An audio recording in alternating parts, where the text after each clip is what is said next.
जय हिंद दोस्तों। Class today के डिजिटल प्लेटफॉर्म पे आप सभी लोगों का स्वागत है, इस उम्मीद के साथ कि आप सभी लोग स्वस्थ होंगे, मस्त होंगे और बहुत ही अच्छे से अध्ययन कर रहे होंगे। ठीक है, आज जो है कि क्लास स्टार्ट हो रही है आपकी पॉलिटी या भारत का संविधान। ये आपका फाउंडेशन कोर्स के लिए स्टार्ट हो रहा है। फाउंडेशन कोर्स मतलब ये हो गया कि one class for all exam, यानी कि एक ही क्लास जहां जहां भी जिस भी एग्जाम में पॉलिटी से प्रश्न पूछते होंगे, चाहे वो आयोग लेवल का हो, चाहे वो रेलवे का हो, चाहे वो जीडी का हो, चाहे वो आर्मी का हो, चाहे वो एसआई का हो, किसी भी सेक्टर का हो, जहां पर भी पॉलिटी से आपसे प्रश्न पूछा जाता होगा, उन सारे प्रश्नों को एक ही कोर्स के माध्यम से कवर किया जाएगा। ठीक है, यह है फाउंडेशन कोर्स का फंडा। तो इसमें हम स्टार्ट कर रहे हैं पॉलिटी, और पॉलिटी को इन डिटेल एक एक चीज, जब तक आप पूर्ण रूप से संतुष्ट नहीं हो जाते हैं किसी टॉपिक से, तब तक जो है कि हम आपको उस चीज को बताते रहेंगे। ठीक है, अगर आपको ऐसा लगता है कि इस टॉपिक से रिलेटेड और हमारे अंदर जिज्ञासा है जानने के लिए, तो आप बिल्कुल कमेंट करके बता सकते हैं कि इस टॉपिक के बारे में थोड़ा और इन डेप्थ जो है कि हमें बताइए और डिटेल में समझाइए, थोड़ा विस्तृत होकर और अच्छे से समझाइए, तो उसको और अच्छे से हम आपको बता देंगे। ठीक है, अब इस क्रम में हमको जो है कि जो देखना है वो अब एक आध चीजें हमें देखनी है। ठीक है, एक एक चीज हम करके फटाफट जो है कि उसमें देखते चलते हैं। इसमें सबसे पहले जो हमारा टॉपिक है जो हम देखेंगे, वो देखेंगे भारतीय संविधान का निर्माण। क्या देखेंगे? भारतीय संविधान का निर्माण। तो हमारा टॉपिक क्या है, कहां से स्टार्ट करेंगे? तो भारतीय संविधान का निर्माण, संविधान का निर्माण। हालांकि इससे भी पहले एक टॉपिक है, एक टॉपिक इससे भी पहले है, भारतीय संविधान का इतिहास या भारतीय संविधान का ऐतिहासिक पृष्ठभूमि। इसमें एक्चुअली हम क्या देखते हैं? इसमें हम एक्चुअली देखते हैं कि जब अंग्रेजों ने भारत पे पूरी तरह से कब्जा कर लिया, तो कौन कौन से अधिनियम, कौन कौन से एक्ट लेके आते हैं, किसके द्वारा जो है कि जिसके द्वारा भारत को रूल और रेगुलेट करते हैं, चलाते हैं, नियम कानून बनाते हैं। तो उन सारों चीजों को जो है कि रखा जाता है हिस्ट्री ऑफ पॉलिटी में, यानी कि राजनीति विज्ञान या संविधान का ऐतिहासिक पृष्ठभूमि के अंतर्गत उन सबको डिस्कस किया जाता है। ठीक है, लेकिन वह हम चीजें देखेंगे या तो आप पॉलिटी के हम लास्ट में देख लेंगे, या तो फिर आपका मॉडर्न हिस्ट्री के एंडिंग में देख लेंगे। वहां पे उसको ज्यादा सटीक तरीके से हमें समझ में आएगा। इसलिए हम दूसरे टॉपिक से स्टार्ट किए हैं, भारतीय संविधान का निर्माण कैसे होता है। अब निर्माण के बारे में बात करते हैं तो यहां पे कुछ फैक्ट आते हैं, है ना। 1934 ईस्वी में सबसे पहला क्या है? 1934 में स्वराज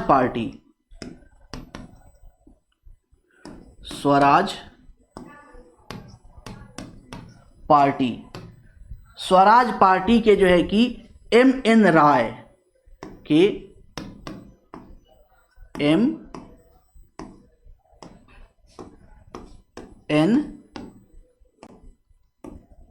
राय ने संविधान सभा के गठन की बात कही थी। संविधान सभा के गठन का विचार प्रस्तुत किया था।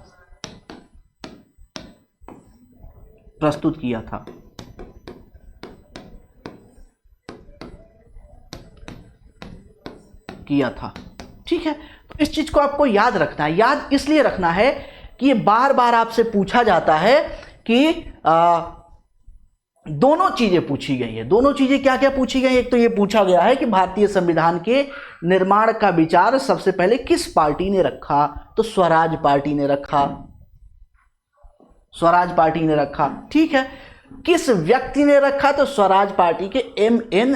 राय ने रखा था। ये दोनों प्रश्न जो है कि आपसे पूछे गए हैं, इसीलिए मैंने इस चीज को आपको जो है कि बता दिया। ठीक है, उसके बाद आते हैं तो यहाँ पे इसे स्वीकार कब किया गया? जो भारतीय राष्ट्रीय कांग्रेस है, जो इंडियन नेशनल कांग्रेस है, इंडियन नेशनल कांग्रेस द्वारा 1935 ईस्वी में एडी में इसको स्वीकार कर लिया गया। इसको स्वीकार कर लिया गया। इसका मतलब यह हुआ कि 1935 में भारतीय राष्ट्रीय कांग्रेस के एजेंडे में संविधान सभा के गठन का एजेंडा आ गया, जुड़ गया। इससे पहले जो है कि यहाँ पे एजेंडा जो है कि शामिल नहीं था। पहली बार भारतीय राष्ट्रीय कांग्रेस में जो है कि इस तरह का एजेंडा यहाँ पे शामिल हुआ था। किसके प्रयास से हुआ था? तो M.N. राय के प्रयास से हुआ था। ठीक है, उसके बाद शामिल किया गया और संविधान सभा के गठन का जो प्रस्ताव कांग्रेस में पारित किया गया था, वो आपके 52 इंडियन नेशनल कांग्रेस का जो मीटिंग था त्रिपुरी में अध्यक्ष कौन थे? सुभाष चंद्र बोस।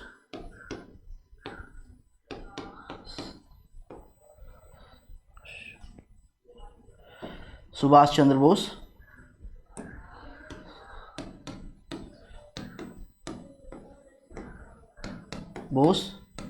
अब एक खास बात यह है कि ये बाद में हट जाते हैं और इनके जगह आ जाते हैं राजेंद्र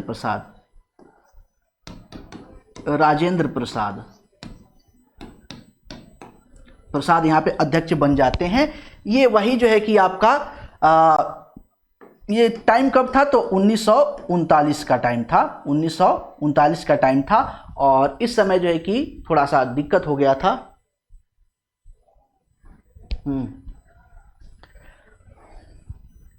सॉरी, इसको रहने देते हैं, इसको हटाते हैं। यहाँ पे ये काम हुआ था। तो सुभाष चंद्र बोस के जो है कि त्रिपुरी अधिवेशन में ये सारा काम हो गया था। ओके।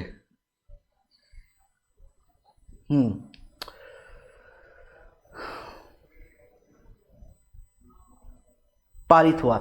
यहां पे ये प्रस्ताव क्या हो गया था? इस अधिवेशन में प्रस्ताव पारित हो गया था। पारित हो गया था। ठीक है, ये सारा काम हो गया। अब ये सारा काम हो गया तो अब यहाँ पे दिक्कत ये चल रही थी कि कांग्रेस ने जब एजेंडे में अपने शामिल कर लिया, इसका मतलब ये हो गया कि जहां भी आपका प्रोटेस्ट होगा, आंदोलन होगा, किसी भी तरह का कोई मीटिंग होगा, तो वहां पे कांग्रेस अपनी इस बात को रखेगी। और एक तरीके से आप कहिए कि ये वो दौर है जहां पे उग्र जो है कि राष्ट्रवाद का चरण जो है कि हमें देखने को मिलता है। यहाँ पे बहुत सारी क्रांतिकारी गतिविधियां भी मिलती है। तो एक तरीके से ब्रिटिश सरकार भी थोड़े से सदमे में थी, तो वो आपका अगस्त प्रस्ताव भेजती है।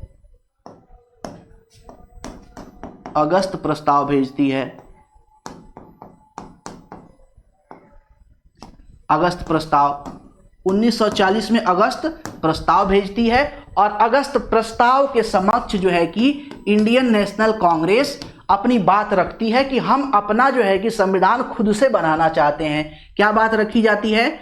कि अपना संविधान खुद बनाना चाहते हैं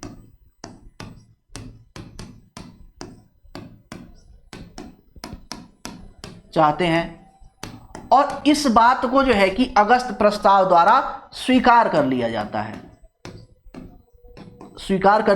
ब्रिटिश सरकार ने इसको क्या करती है? स्वीकार कर लेती है कि चलिए ठीक है, कोई बात नहीं है, आप अपने लिए जो है कि संविधान बनाना चाहते हैं, हम आपके इस विचार का समर्थन करते हैं और जो है कि स्वागत करते हैं और आप अपना संविधान बनाइए। उसके बाद देखते हैं तो 1942 में कैबिनेट मिशन जो है कि भेजा जाता है।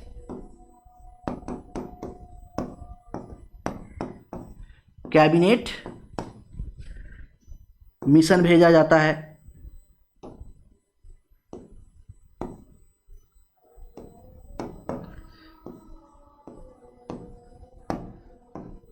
कैबिनेट मिशन भारत भेजा जाता है ना।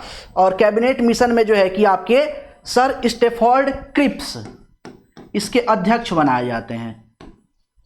अध्यक्ष किसे बनाया जाता है? Sir Stafford Cripps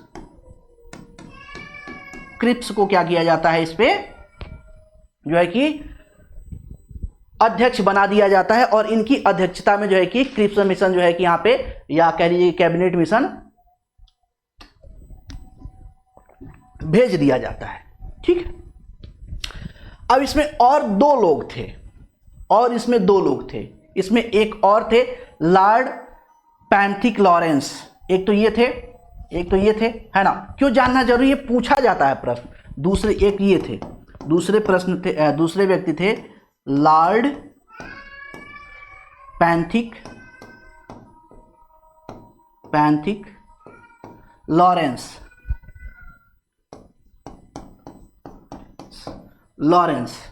Lord Pethick Lawrence. और ये क्या थे? तो ये ब्रिटिश संसद में भारत सचिव थे। कौन थे? ब्रिटिश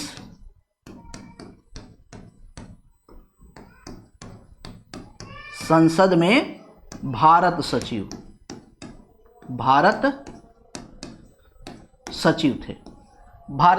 थे। इस चीज को ध्यान रखना है। एक और शख्स था, तीसरा शख्स था, अच्छा, जो सर स्टेफोर्ड क्रिप्स है ना, ये कैबिनेट मंत्री तो रहते हैं, साथ ही साथ व्यापार बोर्ड के अध्यक्ष भी रहते हैं। यह भी याद रखिएगा, व्यापार बोर्ड के अध्यक्ष भी रहते हैं। अब यहीं पे देखिए, यहीं पे जो चीजें मैं आपको बता रहा हूं ना, तो आपको लग रहा है कि ये थोड़ा सा हिस्टोरिकल चीज है, बट बहुत सारी जो है कि कॉन्स्टिट्यूशन के हिस्टोरिकल बैकग्राउंड तो मैंने हटा दिया है ना। वो हिस्ट्री में ही देखा जाएगा या तो कॉन्स्टिट्यूशन के लास्ट में देखा जाएगा, लेकिन यहाँ पे थोड़ी सी चीजें हमें जाननी पड़ेगी क्योंकि ये बार बार पूछा गया है प्रश्न। ठीक है।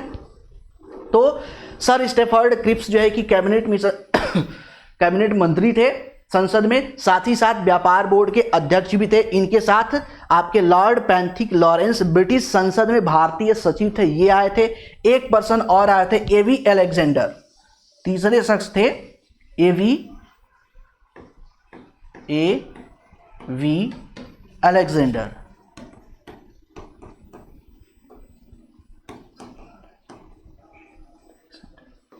एवी अलेक्जेंडर। ठीक है।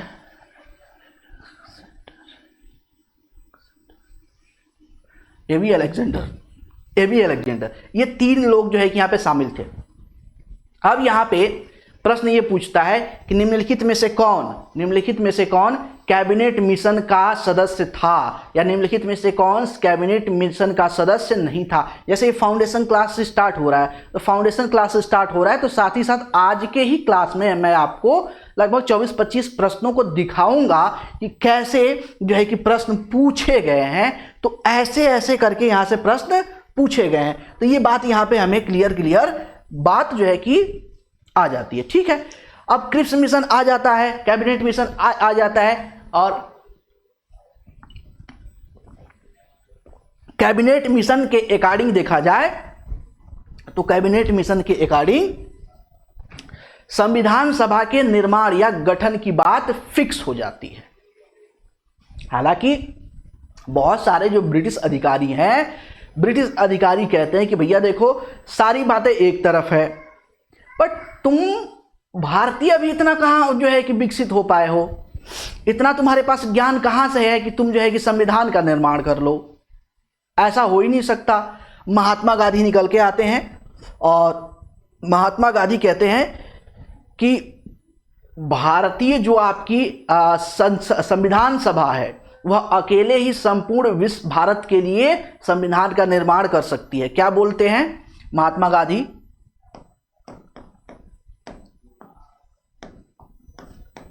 महात्मा गांधी आते हैं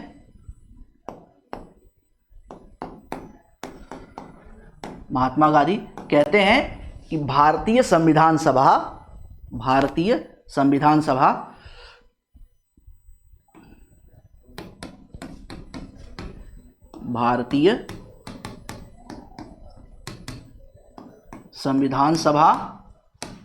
अकेले ही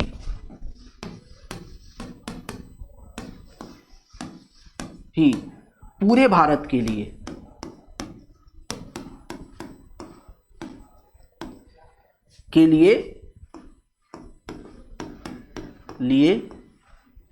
स्वदेशी संविधान का निर्माण कर सकती है। स्वदेशी संविधान का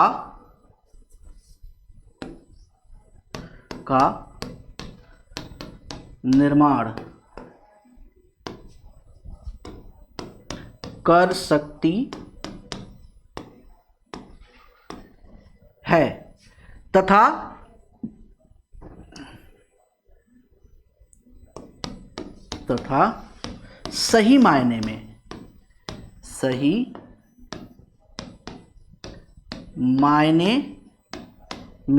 सही मायने में और पूरी तरीके से और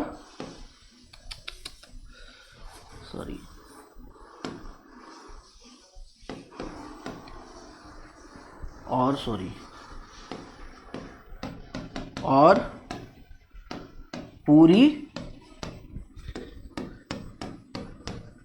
तरीके से लोगों की इच्छा का प्रतिनिधित्व कर सकती है।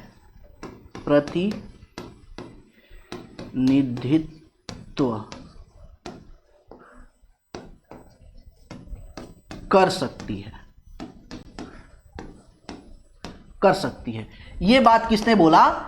ये बात बोले महात्मा गांधी ने अपनी ये बात रखी। जब ये बात होने लगी कि भाई आप कहाँ से कर सकते हो, तो ये सारी बातें महात्मा गांधी बोले कि भैया देखो ज़्यादा होशियार ना बनो। हम भी जो है कि लंदन में जाके बैरिस्ट्री करके आए हैं, हम भी कानून पढ़ के आए हैं। हमारे यहाँ बहुत सारे लोग हैं, जवाहरलाल नेहरू हैं, सरदार वल्लभ भाई पटेल हैं, महात्मा गांधी है, अंबेडकर जी हैं, और भी बहुत सारे लोग हैं जो लंदन में ही जाके आपकी ही पढ़ाई करके आए हैं।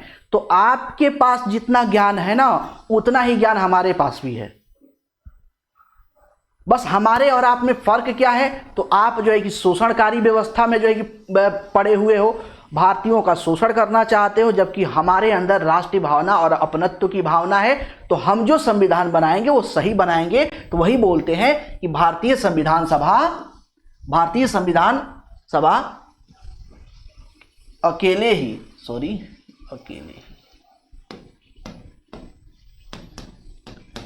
अकेले ही पूरे भारत के लिए स्वदेशी संविधान का निर्माण कर सकती है तथा सही मायने में और पूरी तरीके से लोगों की इच्छा का प्रतिनिधित्व कर सकती है। इसमें हम सक्षम हैं, इसके लिए कोई दिक्कत वाली बात नहीं है। ब्रिटिश सरकार भी इस बात को मान ली जाती है और मान ले जाने के बाद जो है कि अब कार्यक्रम आगे बढ़ा दिया जाता है कि चलो भैया संविधान सभा का गठन आपके अकॉर्डिंग अगर आप चाह रहे हो तो संविधान सभा का गठन कर लिया जाता है। तो यहाँ पे बात आ जाती है संविधान सभा का गठन।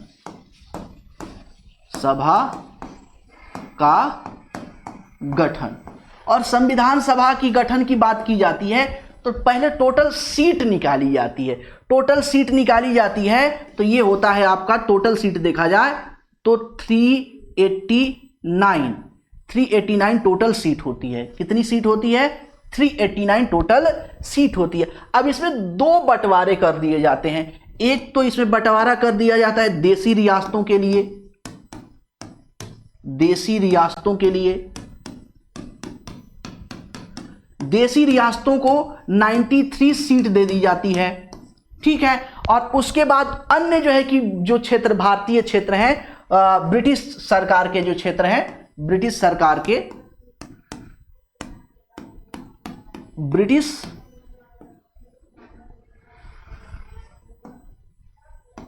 सरकार का जो क्षेत्र है सरकार का जो क्षेत्र है इनके लिए ये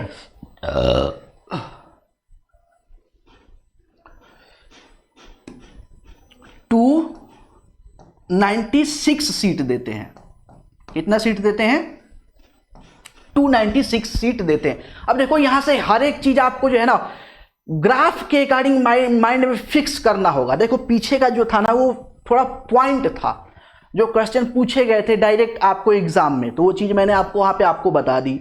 ठीक है, अब यहां पे जो हमको देखना है वह देखना है क्या, यहाँ पे ग्राफ के अकॉर्डिंग जो सारी चीजों मैंने अच्छे से अरेंज कर रखा है ताकि आपके दिमाग में एक बार में फिट हो जाए, आपको याद करने की बहुत ज्यादा रटने की जरूरत ना पड़े। तो इस कंडीशन में देखते हैं कि जब सीटों का बंटवारा होता है देसी रियासतों के बीच और ब्रिटिश सरकार के बीच, जब सीटों का बंटवारा होता है तो देसी रियासतों के पास आता है 93 सीट और जो ब्रिटिश सरकार है, ब्रिटिश सरकार के पास कितनी सीट आती हैं? तो 296 सीट आती हैं।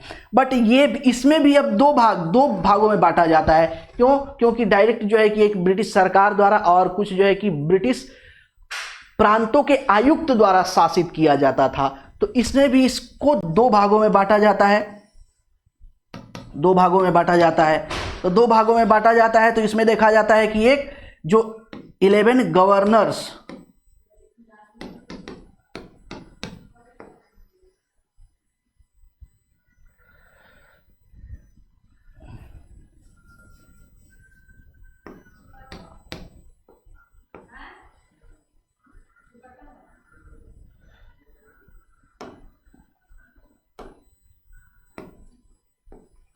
गवर्नर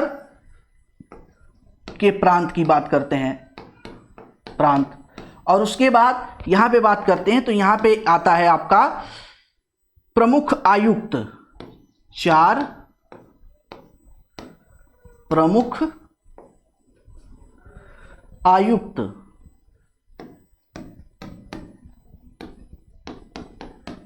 आयुक्तों के प्रांत की बात करते हैं, प्रांत की बात कर लेते हैं।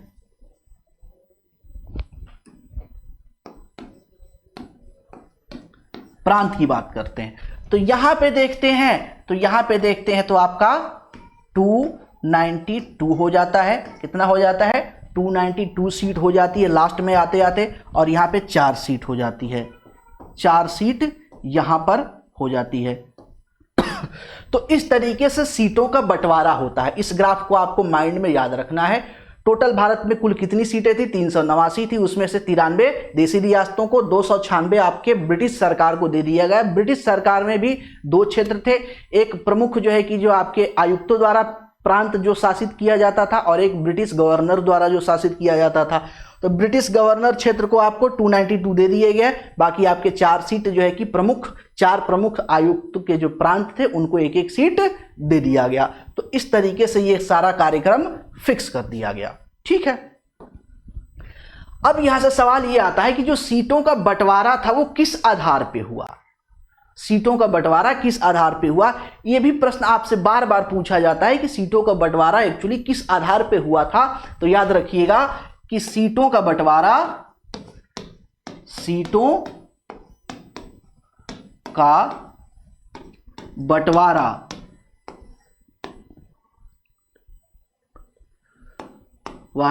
बंटवारा आपके जनसंख्या के आधार पर, किस आधार पे हुआ था? जनसंख्या के आधार पर हुआ था। 10 लाख के जनसंख्या पे एक प्रतिनिधि रखा गया था। क्या रखा गया था? 10 लाख के जनसंख्या पर एक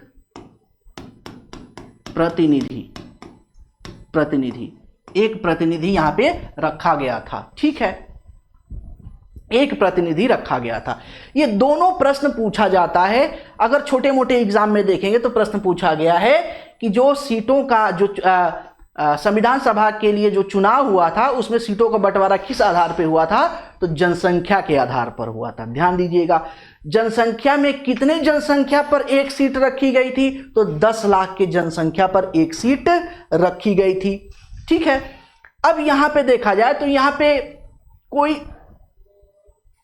ऐसी बात नहीं है कि सिर्फ चुनाव हुआ था, चयन भी हुआ था।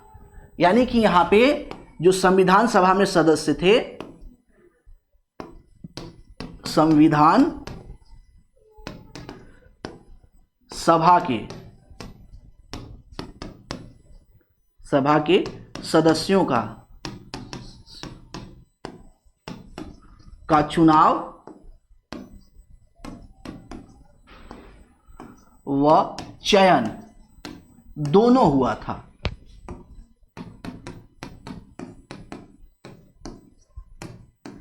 दोनों हुआ था, यानी आंशिक रूप से चुनी हुई जो है कि संविधान सभा थी और आंशिक रूप से चयनित की हुई संविधान सभा थी। जो देशी रियासतें थी, जो आपके प्रमुख आयुक्त जो प्रांत थे, वहां पे लोगों का चयन हुआ था, चुनाव नहीं हुआ था। क्या हुआ था? चयन हुआ था। यानी देशी रियासतें के जो राजा महाराजा थे, उन्होंने अपने तरफ से किसी एक व्यक्ति को चुन करके है ना, चयन करके और उन्हें संविधान सभा में भेज दिया। जबकि जो आपके गवर्नर प्रांत थे, वहां पे प्रॉपर जो है कि लोगों द्वारा क्या हुआ था, वहां पे चुनाव कराया गया था। इसका मतलब ये हुआ कि संविधान सभा आंशिक रूप से चुनी हुई जो है कि संविधान सभा थी और आंशिक रूप से चयनित जो है कि संविधान सभा थी। तो दोनों फीचर हमें यहां पे देखने को मिलते हैं। ठीक है, अब चुनाव परिणाम क्या हुए? चुनाव परिणाम क्या हुए? क्योंकि इससे भी बहुत प्रश्न पूछा जाता है ना, इससे भी बहुत सारे प्रश्न पूछे जाते हैं। तो चुनाव परिणाम में देखते हैं, तो जो आपकी इंडियन नेशनल कांग्रेस थी, इसे 208 सीटें मिली। कितनी सीटें मिली? 208 सीटें मिली। जो मुस्लिम लीग थी, जो मुस्लिम लीग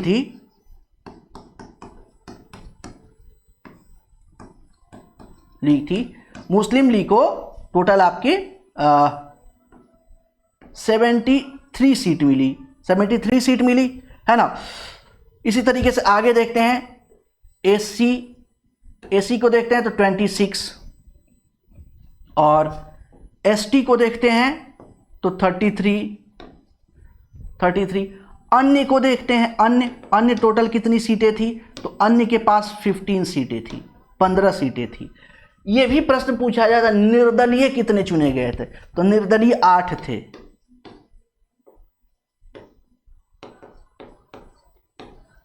निर्दलीय कितने थे? 8 थे। यह भी पूछा जाता है कितनी महिलाएं चुनी गई थी? तो महिलाओं की संख्या कितनी थी? महिलाएं कितनी थी?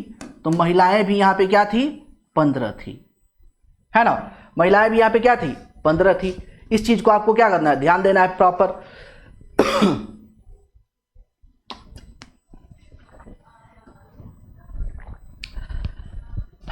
तो पहले पूछता था कि भारतीय जो संविधान सभा का चुनाव हुआ था, भारतीय राष्ट्रीय कांग्रेस को कितनी जो है कि सीटें मिली थी? 208। अब ये प्रश्न नहीं पूछता है।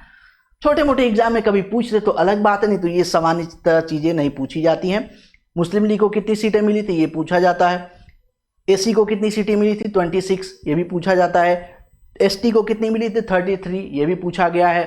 अन्य को कितनी मिली? ये भी पूछा गया है। निर्दलीय को कितनी सीट मिली? 8, ये भी पूछा गया है। महिलाओं को कितनी सीट मिली? 15 सीट मिली, ये भी पूछा गया है। हर एक चीज पूछा गया है।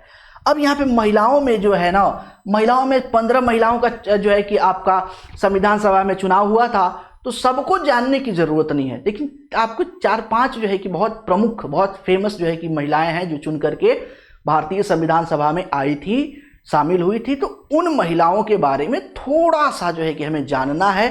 तो उस महिलाओं के बारे में देखते हैं। जैसे आपके हंसा मेहता हैं, हंसा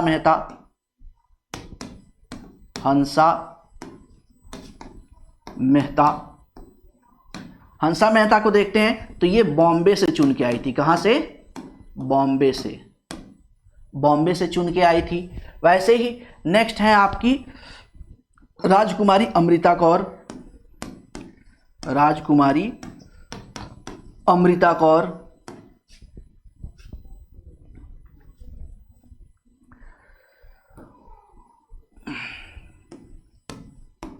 अमृत कौर, अमृत कौर।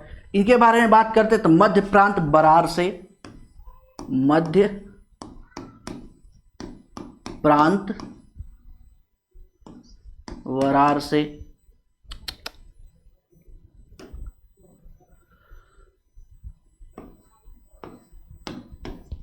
वह बरार से चुन करके आई थी। वैसे ही इसी प्रकार से देखते हैं सरोजनी नायडू, सरोजनी नायडू, नायडू।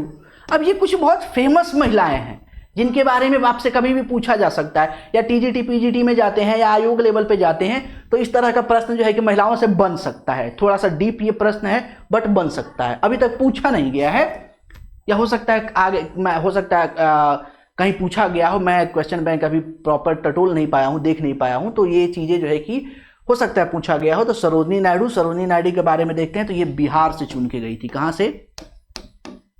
बिहार से, हमारे बिहार से चुन के गई थी।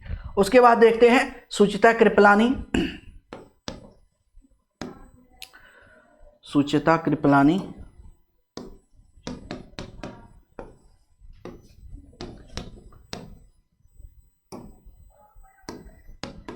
सुचिता कृपलानी, सुचिता कृपलानी ये कहां से गई थी? संयुक्त प्रांत से, संयुक्त प्रांत से गई थी। ठीक है। उसके बाद एक और बहुत ही जो है कि फेमस है, जिनके बारे में बहुत एग्जाम में पूछा जाता है, पंडित विजय लक्ष्मी पंडित, विजय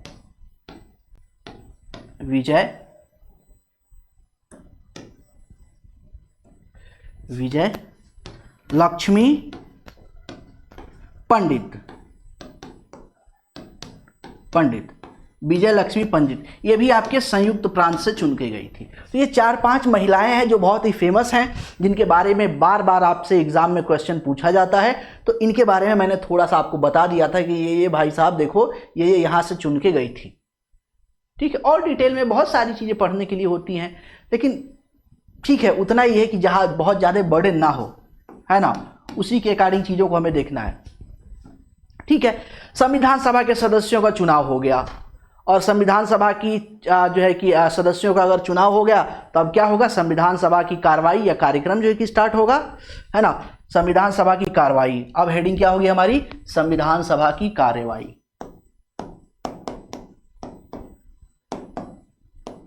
संविधान सभा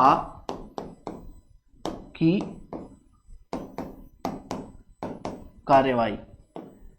अब संविधान सभा की कार्रवाई की बात करते हैं तो इससे बहुत सारे प्रश्न पूछते हैं, बहुत सारे, इतने सारे प्रश्न पूछते हैं कि आपने प्रश्न बहुत सुने होंगे। अभी मैं क्वेश्चन भी बताऊंगा, कॉन्सेप्ट भी बताऊंगा, एक एक चीज प्रॉपर हम डिटेल में देखते चलेंगे।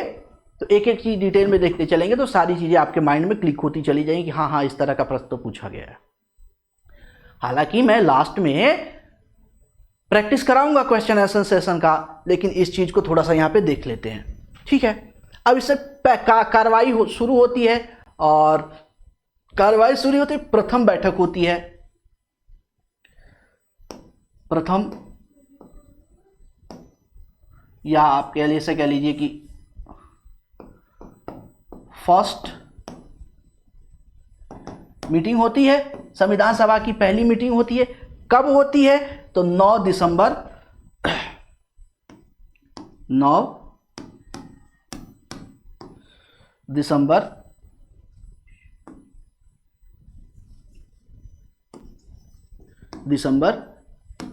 1946 को। कब होती है? 9 दिसंबर 1946 को। जैसे देख लेते हैं, 9 दिसंबर 1946 को जो है कि ये कार्रवाई शुरू होती है।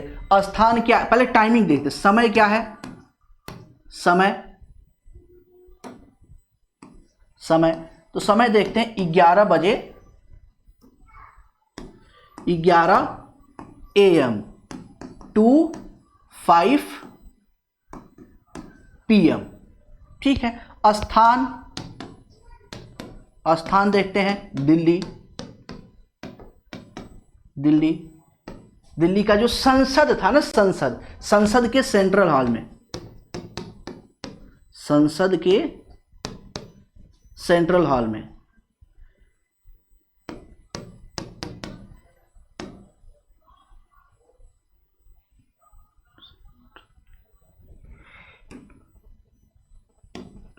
सेंट्रल हॉल में अभी देखिए, अभी तो नया संसद बन गया है ना, नया संसद बन गया है, बात खत्म कीजिए। पुराना वाला संसद देखेंगे तो पुराना वाला संसद जो आपका राउंड शेप में था, तो पुराना वाला संसद में देखते हैं तो एक साइड राज्यसभा है, दूसरे साइड जो है कि लोकसभा है, और बीच में आपका सेंट्रल हॉल है। तो उसी सेंट्रल हॉल में संविधान सभा की मीटिंग स्टार्ट हुई थी, दिल्ली में हुई थी, संसद के सेंट्रल हॉल में हुई थी। इस चीज को आपको ध्यान में रखना है। 11 बजे से स्टार्ट हो गई थी, 5 बजे से। आज भी संसद का टाइमिंग वही 11 से 5 होता है, सेम टू सेम होता है, तो उसमें बहुत ज़्यादा कुछ चेंजेस नहीं हुआ है। 11 से 5 जो है कि आपका संसद उस समय जो है कि टाइमिंग यहाँ पे रखी गई थी। ठीक है, इसमें कुल कितने लोग आए थे? तो इसमें कुल 207 लोग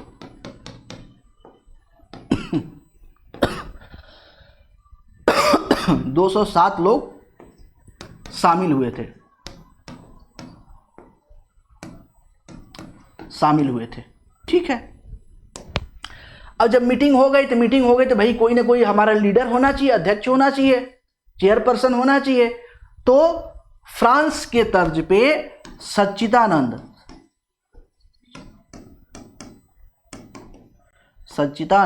सिन्हा को अस्थाई अध्यक्ष चुना गया था।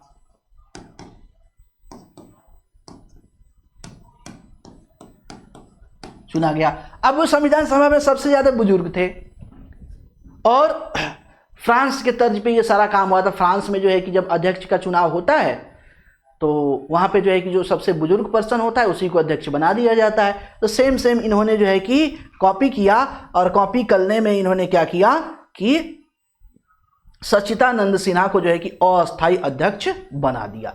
अब इसमें सारी चीजें पूछी जाती है कि संविधान सभा की पहली बैठक कब हुई थी?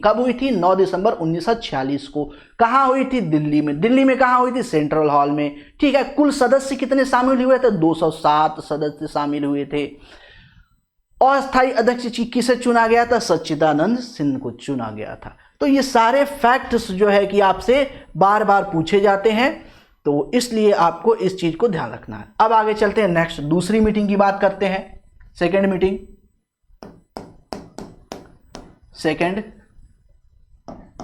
मीटिंग की बात करते हैं। सेकेंड मीटिंग सिर्फ 2 दिन बाद, यानी कि आपका 11 दिसंबर 1946 को यह फिर से कंडक्ट की जाती है। टाइम और समय सेम था, यानी कि आपका समय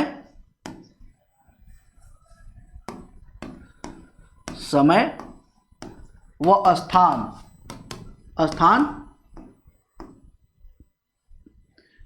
सेम था, है ना, सेम था, पीछे वाला ही सेम था। ठीक है, अब यहां पे क्या होता है? यहां पे दो चीजें होती है। पहले तो डॉक्टर राजेंद्र प्रसाद को अस्थाई अध्यक्ष चुना जाता है। डॉक्टर राजेंद्र प्रसाद को अस्थाई अध्यक्ष चुना गया। अस्थाई अध्यक्ष चुना गया था। उसके बाद यहीं पे काम हुआ था क्या?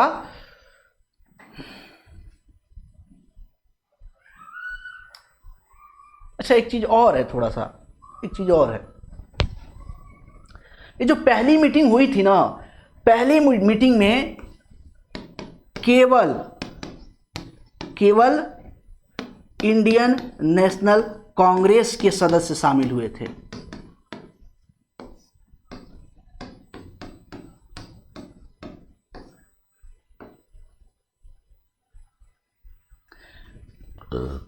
या इसको थोड़ा सा सेंटेंस बदल दिया, ये थोड़ा सा गलत हो जाएगा। सेंटेंस थोड़ा चेंज करते हैं। फर्स्ट मीटिंग में मुस्लिम लीग मुस्लिम लीग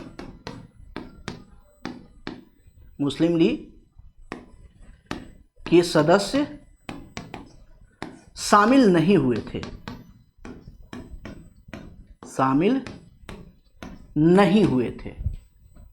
ठीक है, नहीं हुए थे। इन्होंने बाइकआउट कर दिया और इन्होंने कहा कि भैया देखो, हमें अपना अलग देश चाहिए, और अलग देश चाहिए, अलग राज्य चाहिए के चक्कर में इन्होंने क्या किया, संविधान सभा का बहिष्कार कर दिया। संविधान सभा का क्या किया, बहिष्कार कर दिया। हालांकि कांग्रेस और अन्य जो है कि लोग यहाँ पे थे, 207 ही लोग थे, और ज्यादातर कांग्रेस के ही लोग थे। बस मुस्लिम लीग ने क्या किया था, बहिष्कार कर दिया था, और बहिष्कार करने के बाद वॉकआउट कर गए संविधान सभा से। तो संविधान सभा के वॉकआउट कर देने के बाद एक शख्स आते हैं, ग्रेविल ऑस्टिन,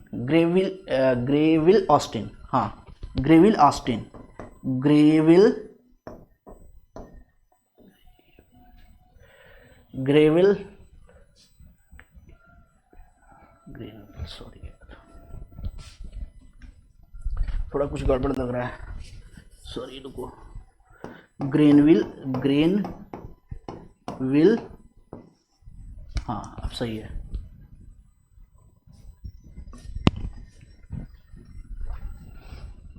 ग्रेनविल ऑस्टिन, थोड़ा गड़बड़ हो रहा है क्या, इसको थोड़ा सही करते हैं। ग्रेनविल ऑस्टिन ग्रेनविल ऑस्टिन निकल के आते हैं, और ग्रेनविल ऑस्टिन क्या कहते हैं कि भैया देखो, यहाँ पे तो बस कांग्रेस है, और लोगों का पता नहीं, मुस्लिम लीग का पता नहीं। तो ये कहते हैं कि कांग्रेस ही संविधान सभा है और संविधान सभा ही कांग्रेस है। क्या बोलते हैं, कांग्रेस ही संविधान सभा है और संविधान सभा ही कांग्रेस है, बोल के निकल जाते हैं। बात इनका कार्यक्रम क्या हो जाता है, खत्म हो जाता है। उसके बाद सेकंड मीटिंग होती है। सेकंड मीटिंग होने में 11 दिसंबर 1946 को होती है। समय और स्थान जो है कि सेम होता है, यानी कि समय वही 11 बजे, दिल्ली के central hall, same to same होता है। डॉक्टर राजेंद्र प्रसाद को क्या किया जाता है, अस्थाई अध्यक्ष बना दिया जाता है। साथ ही साथ भारत के प्रथम संवैधानिक सलाहकार, भारत के प्रथम संवैधानिक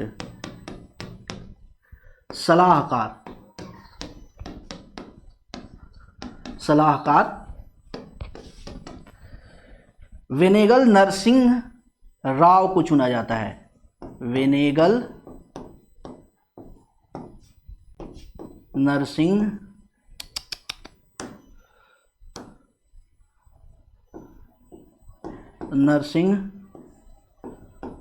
राव को चुन लिया जाता है। इन्हें VN राव भी बोला जाता है। ये थोड़ा सा हिंदी इंग्लिश हो जा रहा है, इसको सही से लिखते हैं, VN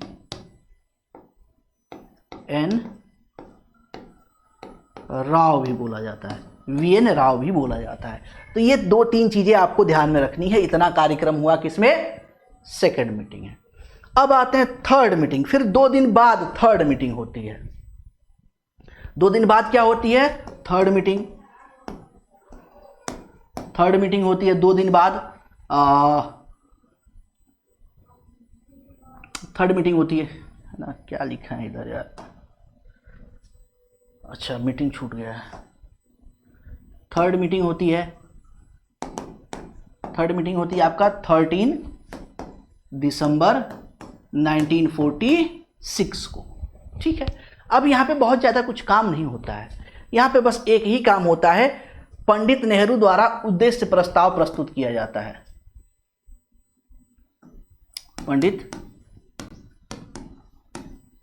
जवाहरलाल नेहरू द्वारा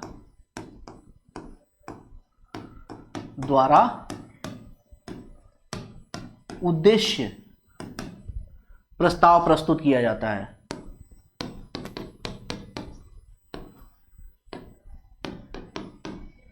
प्रस्तुत किया जाता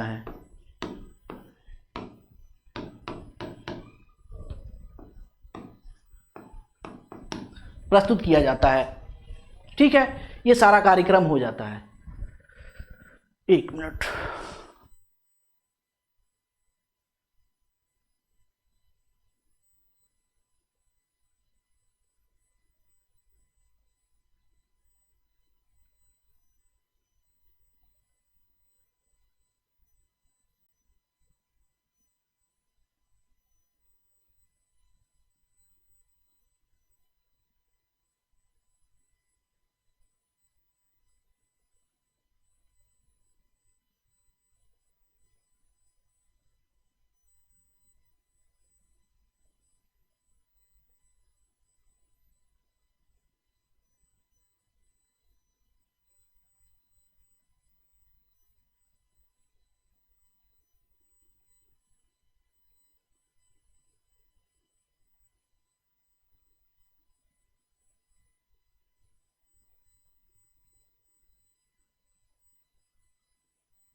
ओके। पंडित जवाहरलाल नेहरू द्वारा क्या किया जाता है, आपका उद्देश्य प्रस्ताव, यहाँ पे प्रस्तावना जो है कि प्रस्तुत कर दिया जाता है, या प्रस्तावना प्रदूष या उद्देश्य प्रस्ताव, इसको कहते हैं उद्देश्य प्रस्ताव भी बोलते हैं। उद्देश्य प्रस्ताव भी प्रस्तुत कर दिया जाता है। ये सारा कार्यक्रम यहाँ पे हो जाता है थर्ड मीटिंग का, ठीक है। अब उसके बाद 2 साल, लगभग 3 साल के जो है कि अथक परिश्रम के बाद अब संविधान सभा जो है कि संविधान निर्माण कर लेती है, और निर्माण करने के बाद देखते हैं अब तारीख आती है यहाँ पे 26 नवंबर 1949। कौन सी तारीख आती है? 26 नवंबर 1949 का दिन आ जाता है, और इस दिन संविधान बन के तैयार हो जाता है। क्या होता है? संविधान बन के तैयार हो जाता है। संविधान बन के क्या होता है? तैयार हो जाता है। किस दिन तैयार होता है? 26 नवंबर 1949 को संविधान बन के तैयार होता है, और तैयार होते ही तत्काल प्रभाव से, अब देखिए, चूंकि यहाँ पे भारत पर पाकिस्तान का, यहाँ तक आते आते भारत पाकिस्तान का बंटवारा हो गया था, तो बंटवारा हो गया था तो अब हमें भारत को चलाने के लिए कोई रूल रेगुलेशन, कोई आइन वगैरह, कॉन्स्टिट्यूशन, संविधान कुछ भी था नहीं हमारे पास, एक्ट वगैरह कुछ भी नहीं था, अधिनियम वगैरह कुछ नहीं था। तो इस कंडीशन में बहुत सारे लोग भारत से पाकिस्तान जा रहे थे, बहुत सारे लोग पाकिस्तान से भारत आ रहे थे, बहुत सारे लोग फिर जो है कि पाकिस्तान जाके फिर वापस भारत आ रहे थे, बहुत सारे लोग जो है कि आने जाने, ये सारा कार्यक्रम चल रहा था। इसमें ज़रूरत थी रूल रेगुलेशन की। तो जैसे ही संविधान बन के तैयार हुआ, कब? 26 नवंबर 1949 को संविधान बन के तैयार हुआ, तत्काल प्रभाव से, तत्काल प्रभाव से कुछ अनुच्छेद को लागू किया गया, कुछ अनुच्छेद को, कुछ अनुच्छेद को लागू किया गया।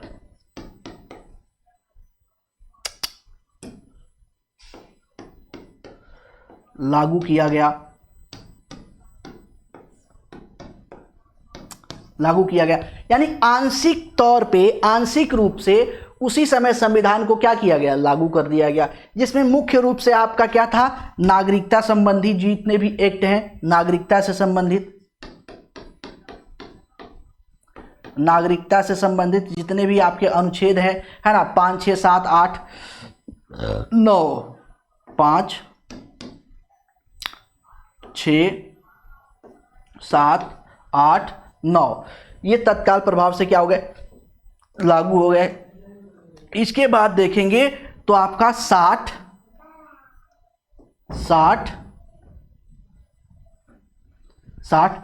के बाद देखेंगे तो 324, सॉरी 60 हो गया ना, ठीक है, 60 के बाद 324, 324 और 366, 367, 367, 379, सॉरी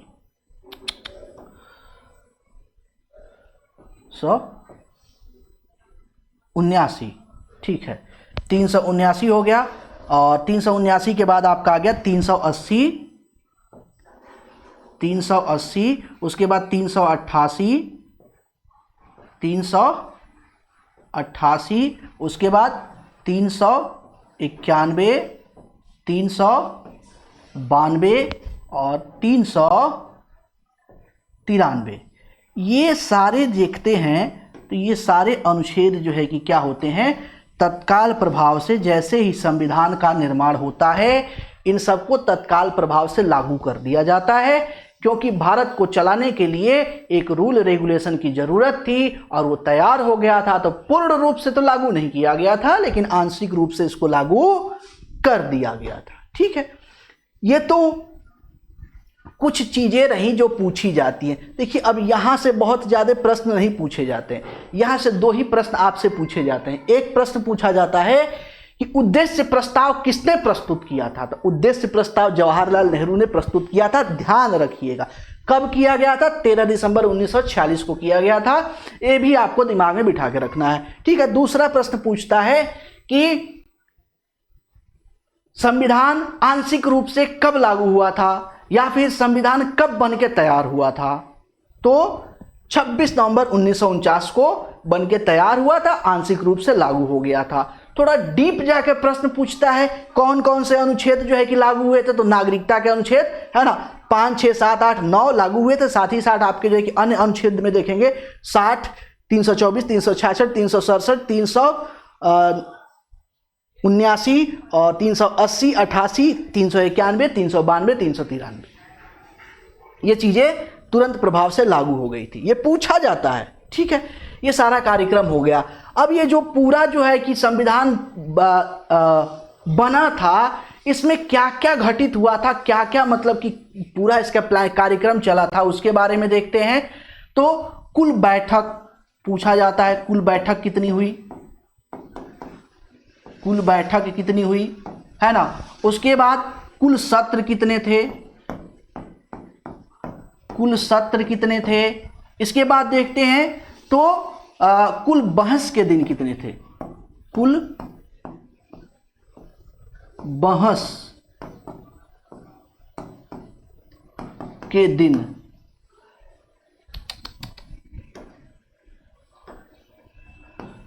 बहस के दिन देखते हैं, कुल बहस के दिन देखते हैं, बहस के दिन।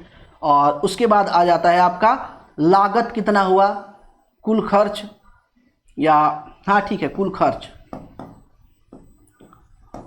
कुल खर्च।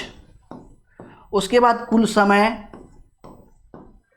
कुल समय, कुल समय। ये सारी चीजें जो है कि पूछी जाती है ना। तो इसमें देखते हैं कुल बैठक कितना था, तो 165 दिन, 165 दिन कुल जो है कि आपकी बैठक चली थी। सत्र कितने थे, तो 11 सत्र चले थे, 11 सत्र चले थे। जैसे हमारा जो है कि सरकार चलती है तो हर साल में 3 सत्र होते हैं, 3 सत्र होते हैं है ना। एक जो है कि मानसून सत्र होता है, उसके बाद ग्रीष्मकालीन सत्र होता है, उसके बाद जो है कि आपका शीतकालीन सत्र होता है। 3 सत्र में चलता है और 2 सत्र में 6 महीने से ज्यादा गैप नहीं हो सकता, ऐसा रूल और रेगुलेशन है जो है कॉन्स्टिट्यूशन में, संविधान में। उसी तरीके से कुल आपके 11 सत्र में बैठक चली थी और 11 सत्र। ठीक है, कुल बहस दिन कितना था, तो 114 दिन। दोनों पूछा जाता है, कुल बैठक कितना हुआ, कुल बहस कितनी दिन चली, 114 दिन चली थी। कुल खर्च देखते हैं तो 63, 96, 729 रुपया, 39 नहीं सॉरी 29 रुपया, 29 रुपया। ये पूरा जो है कि आपका क्या था, खर्च था बजट में। कुल समय कितना लगा, 2 वर्ष 11 महीना 18 दिन, सब रट के रखे हैं। 2 वर्ष 11 माह 18 दिन, 18 दिन, 18 दिन, इस तरीके से ये सारा कार्यक्रम चला था। ठीक है, और जब बन के तैयार हुआ तो आपके 22 भाग थे इसमें। 22 कितने थे? 22 भाग थे, 395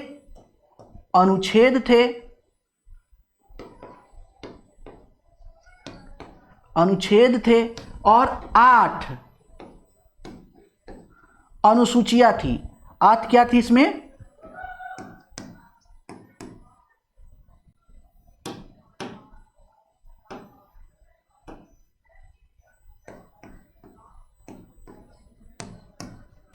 अनुसूचियां थी, 8 अनुसूचियां थी जब बन के तैयार हुआ। अब जो है कि बढ़ गया है ना। नेक्स्ट क्लास में मैं आपको बताऊंगा कि कैसे जो है कि यहां पे बढ़ गया है, तो वो भी हमें देखने को मिलता है। ठीक है, आगे देखते हैं फटाफट इसी में। 8 अनुसूचियां हो गई।